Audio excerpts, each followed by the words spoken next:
Welcome back to That Entrepreneur Show. I'm your host, Vincent A. Lanci. I'm Tony Alexander. Whether you are looking to start or scale your business, this is the show for you. Each week, I interview a different entrepreneur from across the globe. I will continue to offer episodes in all industries to provide you with many different perspectives. You never know which motivational journey will inspire you most. Each guest will take you through their story and help you learn from their successes and lessons learned. My guest on the show today is someone who continues to support the show and has several entrepreneurial endeavors to share. As an entrepreneur, Tony combines his human resource professional experience with 15 plus years of leadership experience, both in business and in military, to elevate individuals and company through performance management and tailored development plans. There's no surprise that Tony was named Black Enterprise Men of Distinction 40 Under 40 in 2016. He combines his passion for people and talent to deliver ultimate and long-term success. He is the founder of SGI Services based out of Houston, Texas, and this company is dedicated to bringing humanity back into the workforce and keeps you up to date with HR needs and trends. I'm excited for you all to meet today's guest, so allow me to now introduce Tony Alexander. Tony, thank you so much for coming on the show. Hey, Vincent, I want to thank you for having me. As you said, it was long overdue, and I'm elated to be here and to share with your audience my journey to entrepreneurship. Yeah, we have a great episode ahead. Would you mind please introducing yourself to our listeners and previewing your story just a bit without giving away too much of your entrepreneurial journey? Oh, most definitely, most definitely. So, of course, again, my name is Tony Alexander. I spent 10 years military, 15 years in corporate America. With that, I've led some of the largest acquisitions and mergers across the U.S. I have a background in HR as well as employment law and, of course, HR. I founded SGI Services based on structured growth and intentional plans. And I am excited to be able to welcome you into my world of entrepreneurship. Yeah, I know how hard you grind and how hard you hustle every day. But before we hop in, I'd love to ask you, before you went on that entrepreneurial journey, you were advising all these mergers and acquisitions. What was one either lesson from that experience that stuck out to you or one notable experience really that you'd like to share with our listeners? This is something that I still run into with clients today. If I had to do it all over again or talk to myself in the past, on that journey to entrepreneurship, I definitely would have done more research and I would have started with more capital, for my company. And what you find a lot of days, entrepreneurs, they're so hungry and there's nothing wrong with it, but they give up what I call your survival job. That's your 9 to 5. That's your job that pays the bills. But what I did was I dipped into, my savings. I dipped into many accounts that I had to fund the business. And it took me 2.5 to 3 years before I turned my first profit. So it was a really tough balancing act. And I really counsel and consult people on definitely looking for things like the minority business loans, the small business loans, because at the end of the day, you still have to eat, you still have to keep a roof over your head. And, unfortunately, it gets to the point if you don't have that type of capital up front to open that business and to be able to even pay yourself. It was 4 years before I even paid myself. So that was one of my biggest, I would say, mistakes and failures that I did early on in the business, and definitely, guard people against it. Keep your day job. Yes, well said. Even I can relate to almost everything you said as far as how long the process does take. And you gave us a great teaser there of what we're going to expect in this episode. So I think we have to now hop into the big five, Tony. Each episode, my guest and I will go over these 5 questions to help you, the listeners, learn what it's really like to be an entrepreneur. You ready to go? I'm ready to go. Let's go. Let's do it. Yes. So can you describe that moment when you realized that you either weren't happy with what you were doing or that you needed some kind of change to truly open up those doors for your own business? Please share your story. Oh man, I can remember that just like it was yesterday. Like I said, I had done a lot of things for the organization that I was working for. I mean, I literally was on the front line of the largest merger in the US, to the point to where the company was actually sending me to London, sending me to all of these different places to be able to learn the different cultures and customs of the business practices. So, I started believing my own hype, right? I've earned it at this point. But I can remember as the assignment began to dwindle down and the acquisition had gone through, I wasn't ready to go back into a settled environment because I had had a taste of the outside world. Mhm. So this position opened up and I was like, oh my, hey, I've done this. There's no way, I'm going to apply for this. And this is what I want to do. So I applied for the position. I went through 2 interviews. According to them, I aced them. This came from the HR person, because I like feedback. I'm like, how Yes. well did I do? And she goes, oh my gosh, you knocked it out, and your resume is impressive. And internally, you are a hypo, top candidate. So that Friday, the hiring manager actually gave me a call and gave me a rundown on everything about the job and said, welcome aboard, right? And I'm like, oh my, hey, I got the job, right? I got the position. And, this is not to mention a lot of microaggressions that had already happened to me in the company throughout going through that transition. I made some big markers in my career, holding some positions as the first African American male, or even just the first African American. So, I had a couple good check boxes for myself.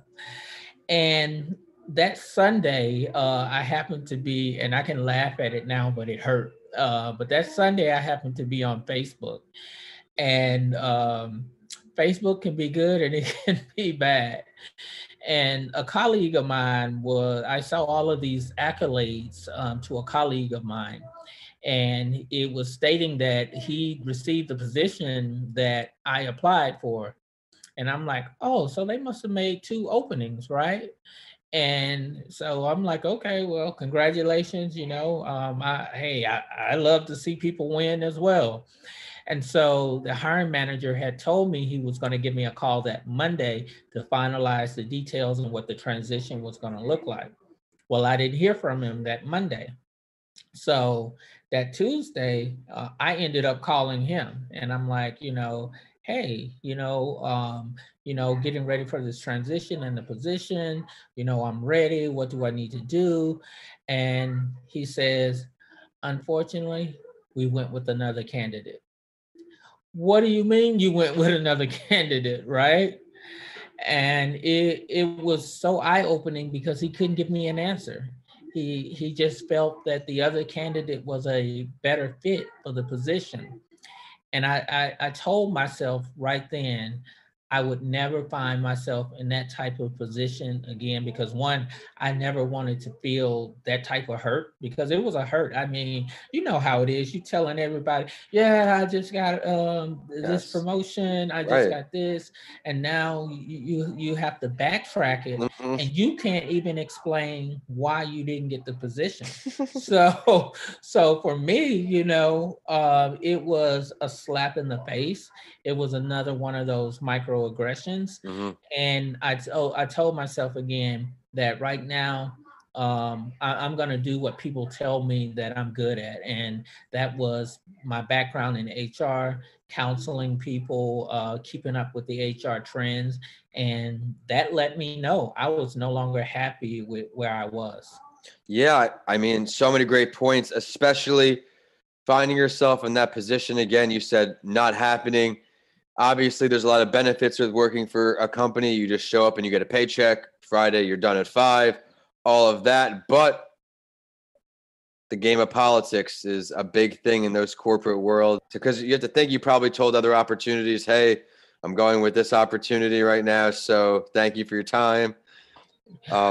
But You're absolutely right. You are absolutely right. There were positions lateral. There were more up. yeah, There were different ones, and I was like, hey, and these other positions were just guided conversations. I didn't right. even need to interview with them. They just wanted to have a conversation, and it was kind of like the position is yours.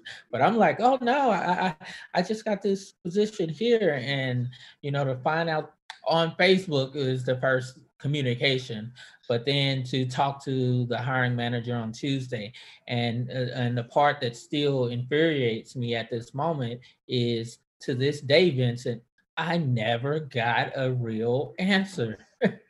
I believe in transparency, and I believe in just being right up front, right where you don't waste time and you don't leave people hanging. But the benefits aside from corporate, you're on your own now. What would you say two of the most difficult parts of being on your own are for you? Well, one of the things you kind of alluded to it earlier, right? Hmm. You with these corporations, you have the benefits, you have the restricted stock, Hmm. you show up and you have that guaranteed paycheck, right? But as an entrepreneur, if you don't get up and hustle and grind, then the bills don't get paid, right? Hmm. So, I'm very disciplined in what I do. Even for the company I worked for previously, I can say, I was putting in 60 plus hours a week. And of course, 60 plus hours a week still netted the same paycheck. But I think the biggest thing for me now is, as an entrepreneur, being able to say, or having to say no to some of the things that I normally would engage in when I was still Yes, in corporate America. 100%. And it becomes a battle for me, because by nature I'm a people pleaser, and so to have to say no to some of these things, sometimes it gets to me, but at the end of the day, I have to realize, I have an organization to run that has my name on it. And so with that, I have to be able to say no and guard my time and my boundaries. I agree with you 100%. I don't mind that I missed out on those things, and I haven't for a while. Once I'm all in for my business, nothing, everything else was secondary. So I definitely agree with you there. You have your name on the line. This is something you're passionate about, and I'm very selective of how I spend my time. Where you may have alluded to it earlier, but is there a greatest failure or lessons learned that is still sticking with you all the way up until today? Absolutely. And you're right. I alluded to it. Keep your survival job. Now, mind you, I did keep mine, Hmm. but up front, if you can find and research and get into, small business loans or venture capitalists or investors Hmm. to invest in your idea, spend some time doing that up front, because there's nothing worse than being up at night and wondering how you're going to pay the bills, right? Or knowing the fact that, money is dwindling away and profit is not coming in. So the biggest thing that has stuck with me, and I continue to counsel, my clients on it, is how to have a work-life harmony, Hmm. because there is no balance, but you need to make sure that you have money in the bank to be able to sustain yourself. And the other thing of it is one of the things that I would do different, because you hear in business all the time, well, pay yourself last. Well, sometimes there isn't nothing at the end to pay Hmm. yourself, right? So you have to make sure that you are lined out and you have a good 1, 2, 3 to 5 year plan, Hmm. and you actually know the time in which you are expected to turn a profit, and you can base that on being able to pay yourself at an earlier time. And the other thing of it is, I probably would have started out with a business partner. It wasn't until 4 years later where I brought on a business partner that actually helped me alleviate a lot of the late midnight oil burnings and those types of things there. So if it's in the realm and you can form a partnership, I definitely would agree with doing that as well.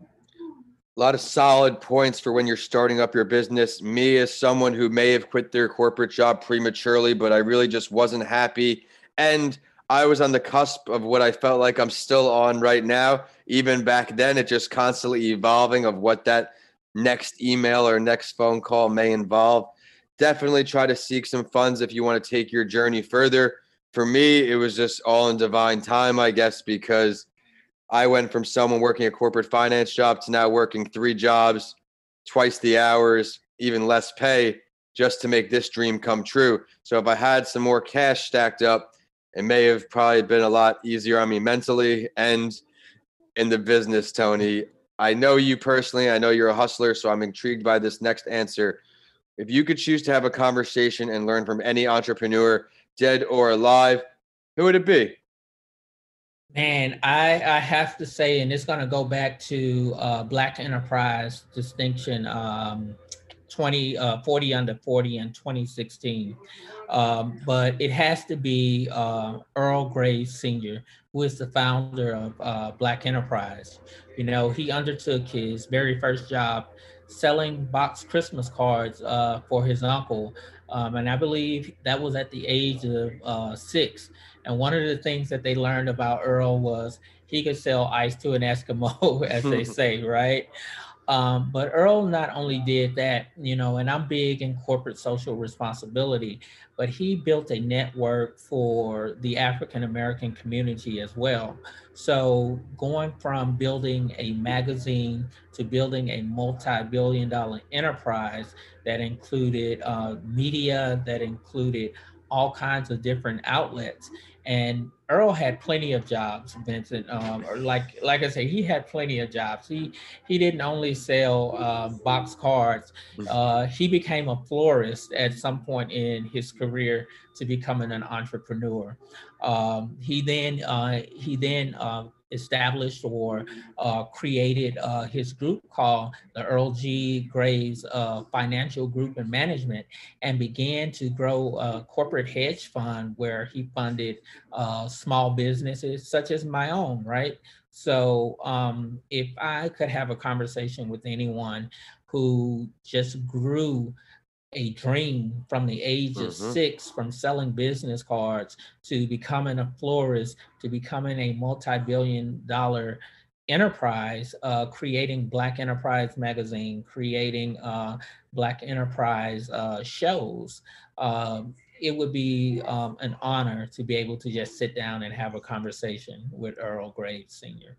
He is certainly an inspiration to anyone who has any business plan or just a simple idea, just anything, just a thought, even someone that can continue to grow their brand. Mine is in a much different scale. Mine started with the book, and then we got into the podcasts. And now with him, the website, magazine. Tony, a lot to learn from him. Where would this meeting be? If you got to pick the location, where is it going down? Well, if I had to pick the location, it would be going down in my home office. So that would be Yes. the location because I have tons of things, you know, and just from a logical standpoint, to be able to take and push all of this stuff to him, I would definitely with open arms invite him into my home, into my life, and say, "Help me here," right? You Home know, field what's advantage. yeah, what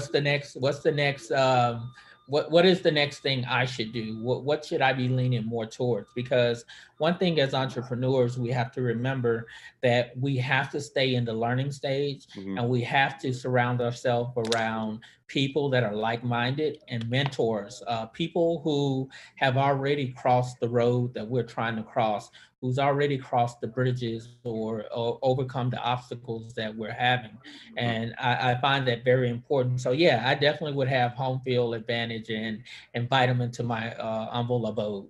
Love that. Well, Tony, it's time to look into the future. We're going to do 1 year and 5 years out. Where do you see yourself in all of your entrepreneurial endeavors 1 year from today? Absolutely. So 1 year from today, and I actually have this kind of written down for myself, but I want to take on more larger organizations in terms of HR trends, talent development, and management. So I want to expand. So whereas my home office is in Houston, and I work a little bit out of St. Louis and Chicago, Yeah. I don't have a physical office per se in those two cities, but the goal is to actually have a physical office and presence there, because this is where the job market lacks, or the data shows that things such as HR, employment law, small startups are failing the most. So within 1 year, I would love to have a good foundation in those areas or in those cities.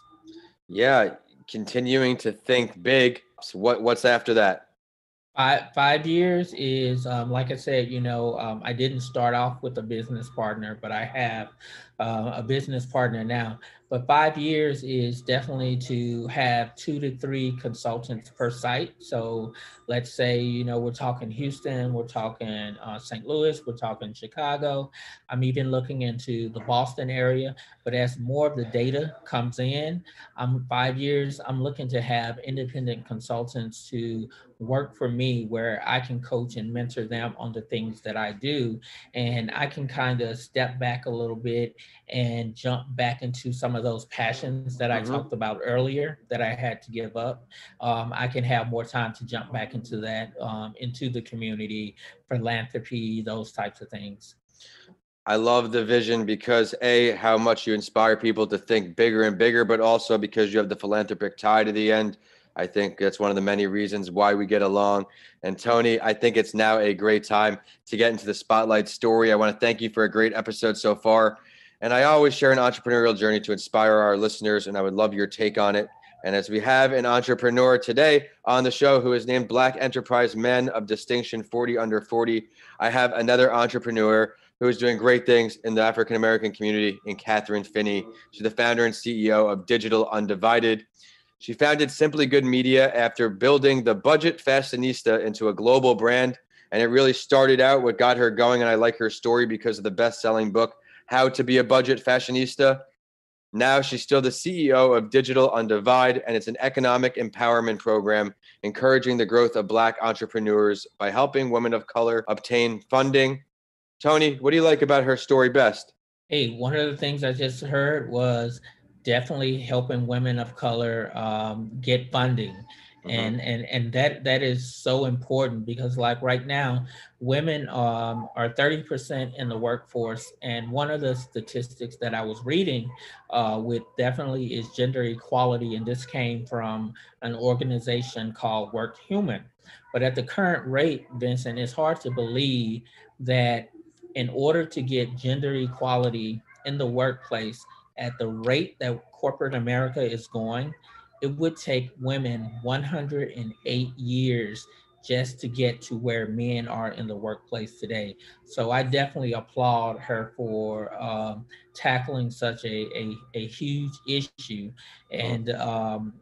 and with that, just being a role model that other people can see, because I truly believe, you cannot aspire to be what you cannot see.